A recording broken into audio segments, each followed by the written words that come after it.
潮流特區106號鋪又係我阿傑同大家分享一啲新嘅音響產品或者係一啲音響技術啦。咁今日咧，大家睇到啦。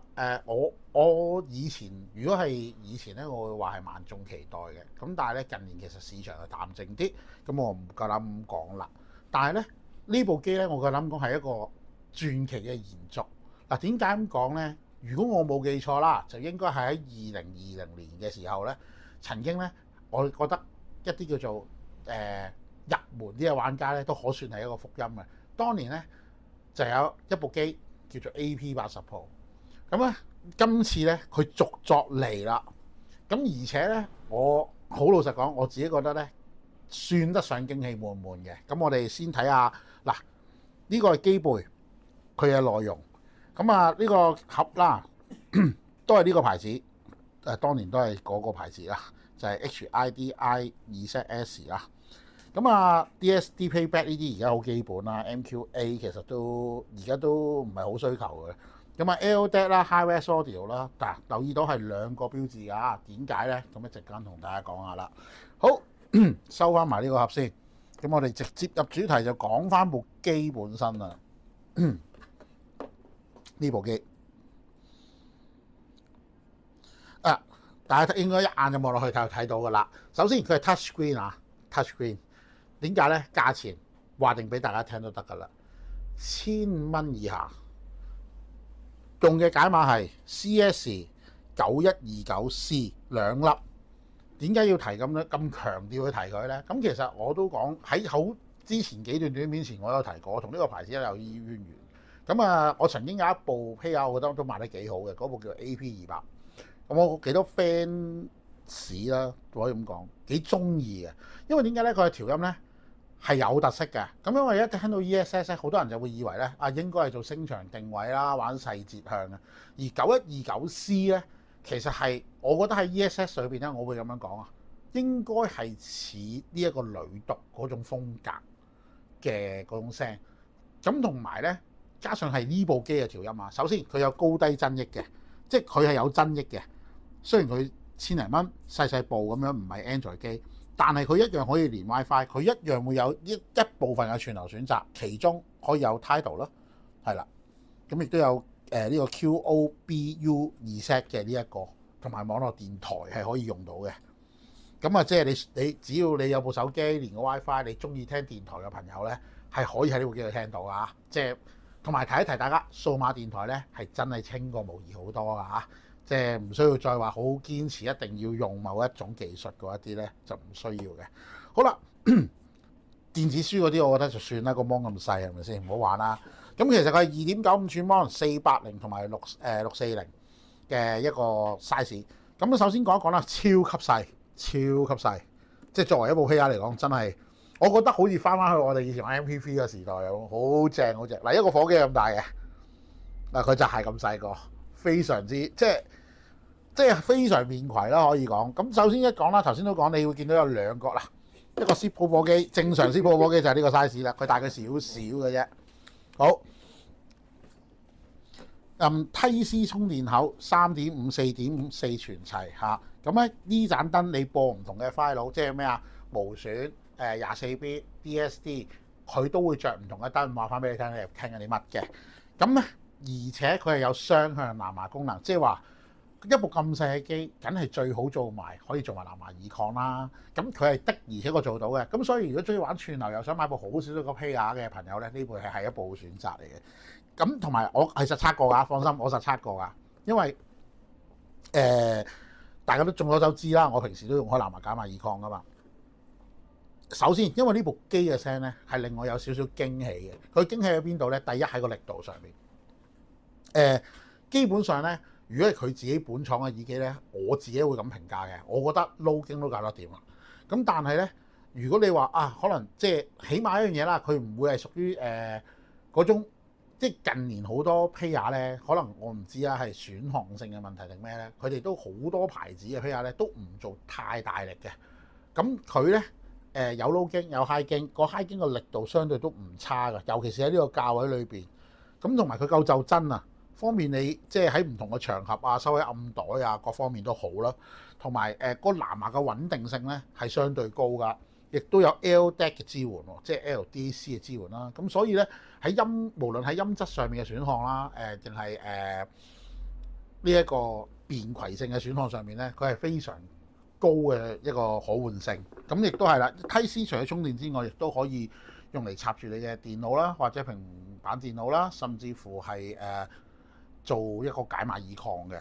咁所以咧佢雖然機仔細細，但係勝在一機多用嚇。咁唔同嘅情景咧，你都好輕鬆咧，就可以攞一隻自己心愛嘅耳機去插佢。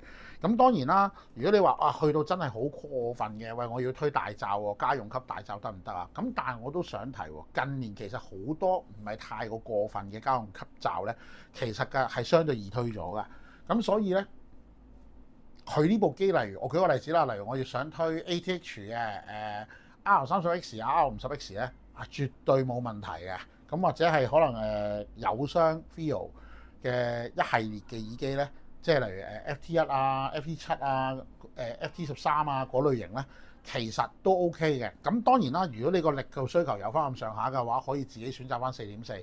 咁我自己試嘅時候咧，我都冇留意到呢樣嘢。咁你大家都知道，我而家有個嘉賓會間唔中同我講下音響噶嘛。咁佢有一個幾得意嘅嘢嘅，就係佢3.5同4.4咧，佢會記錄低咗你聽緊4.4係呢個音量，3.5係呢個音量。咁變咗咧就係話，你唔會話插完3.5聽完，我插個4.4我又要再校個音量。佢會記得只要你唔係熄咗機啦嚇，我相信佢係會記得原來你插4.4個音量咧係會另外一個音量再起步嘅。咁就唔會以防咗炸耳嗰個問題。因為有陣時有啲耳機咧，即係可能我聽3.5我覺得啱聲啦，我舉個例子40度啱聲啦。我一插我想試下4.4喎，我一插落去，哇，好大力啊咁樣。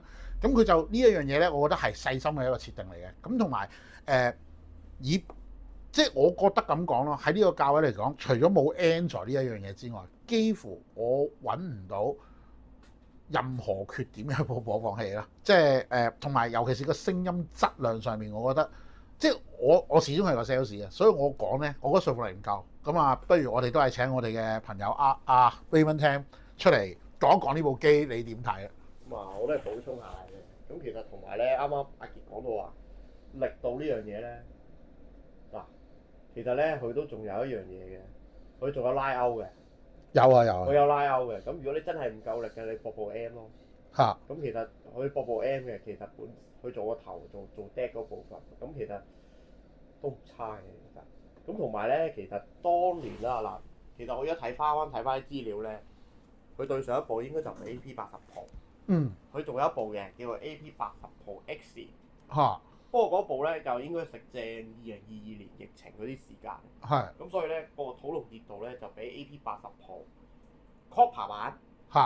係啊，當年舊版嗰部咧，佢係有玩到有黃銅有剩㗎。其實當年佢玩咗好多金屬，好似AK 咁樣嘅。係啊，正啊！同埋佢嗰陣時後邊有個 DAC 咧，好威型啊！同埋咧，其實佢都講當年咧，佢嗰啲又講少少以前啲嘢，唔講呢部機啊。Copper 版係真係特別暖嘅。係，真係有條音咯。啲人講話特別暖嘅。同埋當年仲有一部，佢做咗特別出一部咩玫瑰金嘅 Stainless Steel， 咁係特別清啲嘅，嗰部係真係特別清啲嘅，好得意啊！佢當年呢個廠咧出啲嘢咧有心嘅，有心，我都覺得有心。同埋都提一提大家啊，今次其實佢有3個色嘅，咁其實佢除咗黑色之外咧，有銀色同藍色嘅。咁我自己覺得啦，銀色黑色就比較大路啲，因為藍色即係有人中意有人唔中意噶嘛，係咪先？咁所以即係我講翻啲聲啊。聲我覺得咧嗱，佢呢段時間啲聲咧，我覺得呢部啲聲同相對於當年 AP80 Pro 嗰啲咧，呢部會再中性啲。同埋個力量感會強啲。係。我記得當年我試嘅時候，其實不嬲呢個牌子咧，佢啲力度不嬲都唔差嘅。不嬲都幾好嘅。咁我覺得，但係咧，相對嚟講就會暖啲，不嬲都係會相對嚟講暖少少。同埋呢部嚟講咧，就已經係中性翻好多。咁但係咧，我覺得遺憾在咩咧？少少又唔好話遺憾啦，睇餸食飯啦，大家。可能佢個控制力上高咧，會爭啲咁多。咁所以咧嗱，不過我有咁講嘅，佢係有得教 high low 嘅。咁所以咧，我覺得大家咧，其實咧玩呢部 P.R. 咧，好好善用佢呢啲功能。係去配合翻隻耳機，而唔係咧麻木去教 high gain 啊，或者我係咪都 low gain 㗎啦？我驚一教 high gain 會有底噪啊！即係我寧願咧推一隻耳機咧，將個 low gain 推盡個聲。係。我最憎呢啲人。係。唔撚識玩。係啊。唔緊要嘅，照出到街嘅。都唔識玩。YouTube 唔會黃標啊呢句。我會覺得你每一隻耳機係要識得去教翻佢因為咧佢有呢啲咁嘅功能咧，你要識得用佢。係。咁啊，俾佢發揮多啲個空間咧，你就會好聲，好容易。其實我唔講型號啦。其實我除咗當佢播放器咁樣聽咧，我自己都有用藍牙去聽啦。我當然兩樣我都用過啦，即係試咗㗎啦，我試咗啊。如果你問我對標市場同佢同價錢嗰啲藍牙解碼耳擴比咧，贏到佢咧喺我心目中得一部嘅，而嗰部係真係會貴少少嘅，係啦，真係貴少少嘅。但係佢係即係好明顯啊，佢個優勢好明顯啊，因為佢力量咧又係嗰啲啊，機仔細細力大大咁樣咧，你會覺得好即係點講咧？哇，幾有驚喜啊真係。同埋可能有啲人會話喂，我玩串流或者點樣，咁我都咁講啦。大家都眾所周知，如果播放器玩串流，你都一定要開 WiFi 噶嘛。咁佢有串流 App 喺入邊嘅，佢又可以俾你玩串流。但係我會咁講嘅，其實善用埋藍牙解碼耳擴嘅功能啊，有驚喜㗎真係。咁尤其是係用蘋果嘅朋友可以留意下。咁因為 Android 你有 LDAC 就理論上會再好少少啦。咁都回應一下少少嘢啦。咁近期有啲其他嘅一啲網紅咧就話 AAC 好過 LDAC。咁我會咁樣講嘅。都好耐㗎咯，其實。唔係好耐，係近期嘅。近期又講啊。最近有。佢話呢個世界上冇人會去試 AAC 同 LDAC。唔好意思啊，我想講咧，我就係一個咁無聊嘅人，我啊真係會試晒㗎喎。咁我試過，我可以話俾你聽。咁亦都因為係有個客嚟問我嘅，咁我即場咧就同佢做咗個實驗，就個客就用蘋果 AAC，我咧就即同一部機用兩個嘢同一個 file 咁駁去俾佢聽啦。個客本身咧都有啲懷疑，究竟係我講得啱啊，定係邊個講得啱？嗱，我唔想講啱與錯，我只會講可能大家審美唔一樣啦。但係我哋從數理質素嚟講咧。AAC 係非常之陳舊嘅技術，你可以話佢好成熟，但係咧，即係我都係嗰句啦。你個 mon 係720就係720，你個 mon 係 4K 就 4K。你可以話720睇得你舒服，唔戒眼，你覺得啱㗎啦，係咁樣，我可以睇10個鐘。但係我想同你講，時代進步緊嘅，連個 file 都進步緊嘅，即係錄音嘅技術都進步緊嘅，唔係淨係音響進步緊嘅。唔好話 LDAC 啦。總之理論上一個高階嘅藍牙編碼，起碼直觀咁講，喺傳送一啲例如係 RAV 所謂無損嘅檔案嘅情況，係啦，基本上人哋係可以傳送到一個 RAV 嘅質素出去嘅，唔係傳送 AAC。簡單嚟講係一定壓縮咗。嗱，呢個你可以去睇翻官方嘅解釋嘅，係。我唔記得咗 AAC 係比 MPV 好嘅啫。係比 MPV 好。係咯。係啦。當然啦，如果你係聽 MPV 嘅人，咁你唔使理我哋頭先講嗰啲嘅，因為藍牙呢樣嘢，你當然你係有需求質素嘅人，你就會特別有追求啦。如果你冇嘅朋友，即係我真係我淨係要聽人聲，淨係至中嘅，我所有嘢都要中間嚟嘅。總之一嚿嘢偏咗少少咧，你就話偏聲嗰啲咧。咁人哋有冇諗過一樣嘢？例如我記得喺我之前嘅短片，我有介紹過藤田惠美小姐嘅所謂 live 嗰隻 earphone concert 啦，人哋係特登錄到咁㗎。因為要呈現俾你睇，因為最簡單有一支咪，我相信大家都聽過，就係維也納都有啊，咁樣就係人頭錄音咪，人哋就係要錄個好勁嘅定位啊，即係故意㗎，係故意㗎。如果你哋中意林俊傑嗰啲玩家咧，其實佢出過一隻人頭錄音咪嘅 CD 嘅，你可以買嚟聽下㗎。就算係16bit 都可以定位咧，係人聲唔一定係中間㗎，唔一定係中間先係啱㗎。你如果一定要中間一定要成嘅話咧，其實 MPV mono 就最好噶啦，即係最好唔好有左右聲道添，係啦，唔好有定位添，係咪先？咁但係都係嗰句玩音響，音響其實就係等於數碼技術，數碼技術全部係有理有據有數學支撐嘅，而唔係我覺得好就好，我唔夠膽同你講，我話個數碼勁啲一定勁啲，我只可以答你呢個係質素上嘅明顯提升。咁當然你話我唔係啊，我就係要聽舊，我就係要聽留聲機，我唔會話你錯，我會咁講，你追過口味咯。呢個個人喜好問題。係啦，我成日講音響可以質素向，可以口味向，冇對與錯嘅。我唔會覺得你一定要跟我呢個玩法先係成功人士嘅。我覺得任何人玩音響都係平等嘅，你成唔成功與否同我冇關係。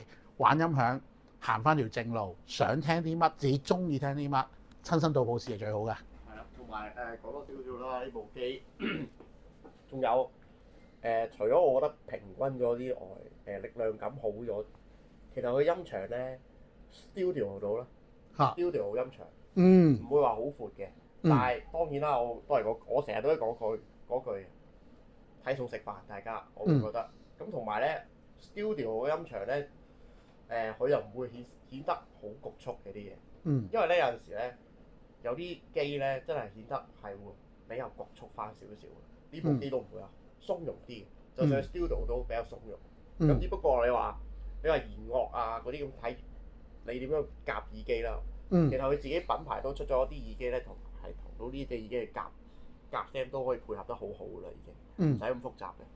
係。